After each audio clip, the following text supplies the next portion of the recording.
يروي الشيخان فيما اتفقا عليه عن جابر ibn Abdullah رضي الله عنه قال, the hadith tonight is a collection of both Bukhari and Muslim narrated to us by Jabir ibn Abdullah. This hadith is very special to me because I had to, one of the first hadith that I did a full review of all of its chains of transmission when I was a student. And it took me like 3 months to do it because the condition was that you didn't use an electronic database. You didn't go to a computer and just punch in the words and let it give you everything. You had to actually go to a library. And the libraries back then were, like back where I was, were not easy to come by. And you have to actually go and pay money to go into the library, and you have old books. And it's a silly story, but I went into the library of our university, and the library was one of those where it goes up a couple of meters into the, so you can't actually reach books. So it has one of those movable ladders. So it's on wheels, the ladder. So I saw the book that I wanted, and as a fool, I decided to move the ladder and go up. Apparently, I didn't know, but there was a guy there who ran the place, Abu Mahmoud, and you can't go on the ladder without his permission. So once he saw me on the ladder taking the book, he came. He shook the ladder so hard that I went flying, falling to the ground, and then he chastised me for 15 minutes and kicked me out, and then I had to come back later on and get him a sandwich and something for allowed to get me the book that I wanted. But this hadith is special to me because I had to spend a lot of hours to kind of go through it. And it has maybe 8 different narrations. The one that I'm going to share with you is the one that is in the collection of both Bukhari and Muslim. So it's actually the shortest of the transmissions. I mean, the story is not in the detail of the context, and I'm not going to share that with you for time's sake. But the issue, the topic or the theme is still within issues of marriage, and we'll be covering that until the 23rd of this month, and then everything is going to turn into, we're going to switch into Ramadan mode. We'll start talking about Ramadan, and then we'll come back to this issue, inshallah, after Ramadan, after we kind of finish that beautiful season. And this is what he said, Sayyidina Jabir radiallahu anhu, he said, قال هلك عبد الله وهلك أبي وترك 9 بنات فتزوجت امرأة ثيبة. My father Abdullah died. He left me 9 sisters.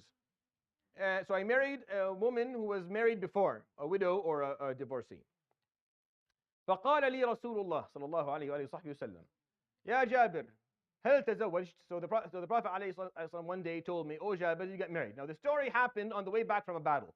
This is the context. And they're both on a camel. It's a long story. A lot of things happened between the Prophet ﷺ and Jabir. It's a beautiful story. It's going to take too long for me to explain, so I'll just tell you this part of it. But he's trying to cheer Jabir up because Jabir, he just didn't have a lot of money, and he had a lot of people that he had to take care of, and he was just a bit depressed. So the Prophet ﷺ was talking to him, kind of engaging him. So I asked him, did you get married? So he said yes. So that's really where I want to stop with the story. I don't want to go beyond that piece. That's all you need to know. What you need to know from this story is that Jabir, one of the highest narrating Sahaba, historically, one of the people amongst the 10 highest people who narrated hadith. So someone who spent a sizable amount of time with the Prophet ﷺ on a daily basis, got married, and the Prophet himself didn't know. The Prophet himself was not even invited to his wedding. Jabir didn't invite the Prophet ﷺ to his wedding. Are you understanding what I'm saying? If you lived with the Prophet ﷺ, wouldn't you have a specific card for him that was made out of gold and written by, you understand? Of course, he didn't. The Prophet ﷺ he didn't know. The Prophet was not offended. He didn't say, Jabir, you got married and didn't invite me? How dare you? What type of marriage does have barakah if I wasn't there to actually officiate or be? So the moral of the story is don't invite me to your wedding because I don't have time for it. But no, that's not the moral of the story. But the idea here is that they got married and they didn't make a big deal of it. You know, the President of the United States did not have to be invited to your wedding. You don't have to have a $50,000 wedding where every person that you know comes up in a tux, and then you have to have a party that goes on for 7 days and 7 nights. We had this in our village. When I was younger, people got married and they had the urs for 7 days and 7 nights. Shabab would do dabka 7 days and 7. I swear, I kid you not. My hand to God, Allahu Akbar. This is what they did. The Prophet ﷺ, someone who he sees every day, he asked him, have you got married yet? And he says yes. He doesn't even know. The Prophet's not offended, alayhi salatu wasalam. Jabir didn't feel weird, totally normal. Marriage was something that they did. They didn't spend too much money on it. They didn't make too much of a big deal of it. They didn't overthink it. If you overthink marriage, you will never get married. If you overcomplicate this issue, if you take it and you spend too much time in it, then it's impossible for you to go. It becomes too hard. And if you make it too much of an ordeal, it becomes harder for people to actually engage in it because it becomes too expensive or it becomes too taxing socially, and it just becomes hard to do. So actually, in my mind, this is what I was going to tell you. The fact, no one listens, when they hear the story, they like the rest of it, which is, I'll tell you the rest of it for sure. But this part to me is the most interesting, that the Prophet ﷺ didn't know.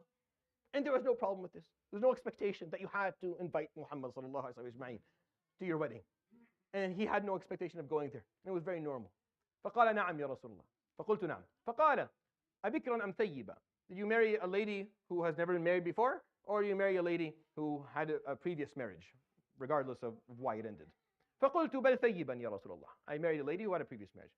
فقال يا جابر هل بكرا تلاعبها وتلاعبك وتضاحكها وتضاحكك. Why not choose a lady who had not been married before? So you can play with her and she can play with you. And you can make her laugh and she can make you laugh. There was an understanding even that if you're going to marry a sister who had not been married before, that you're required to enter with that mentality. And this goes out for brothers who are a little bit too serious and take themselves a bit too seriously. There's an expectation here. If you marry a lady who's not been married before, that you have a certain romantic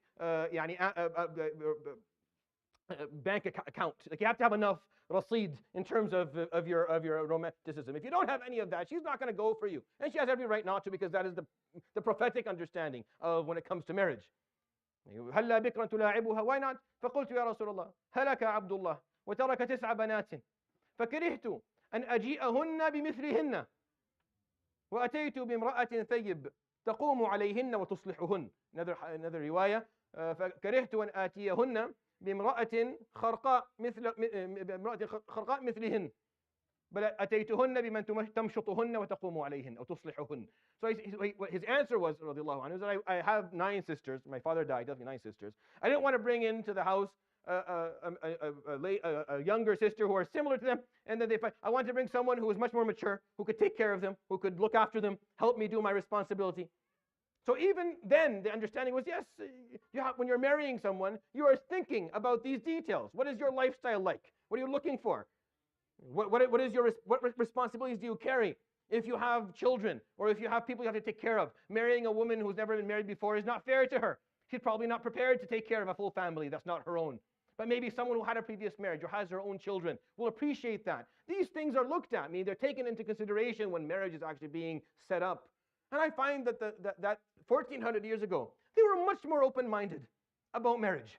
And they were much more open-hearted as well. And they knew how to enjoy themselves. And they knew how to look for things. And they got life moving along. And they didn't sit around into their mid-20s and mid-30s and mid-40s waiting for something.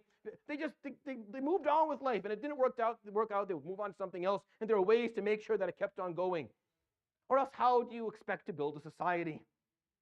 We are living today not the Islamic way of how societies live. We are living the English Victorian way. This is not what you're living right now. The conservatism that the Muslim society shows is not Islamic. It's actually it's taken from an external source to Islam. I'll talk about that a little bit more in the future. But it's something worth thinking about, because I find that our ancestors were way more fluid. They understood why they were doing things. They enjoyed themselves. They were much more direct. They knew, they chose.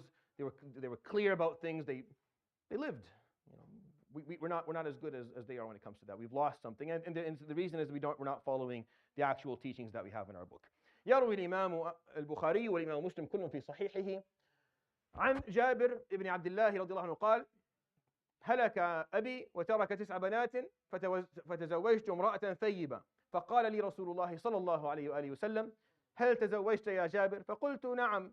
فقال: أبكرا أم ثيبا؟ فقلت بل ثيبا. فقال لي: هلا بكرا تلاعبها وتلاعبك وتضاحكها وتضاحكك. فقلت: يا رسول الله هلك عبد الله وترك 9 بنات فكرهت أن أجيئهن بمثلهن وتزوجت امرأة ثيبا تقوم عليهن وتصلحهن. فقال لي: بارك الله لك. صلى الله عليه وآله وصحبه وسلم. وبحمدك أشهد أن لا إله إلا أنت أستغفرك وأتوب إليك. وصلى الله وسلم وبارك على نبينا محمد وآله وصحبه أجمعين. جزاكم الله خير. بارك الله فيكم. Inshallah, tomorrow Jum'ah is 1:45. See you then. Sheikh Al-Janabi will have his fiqh Hanafi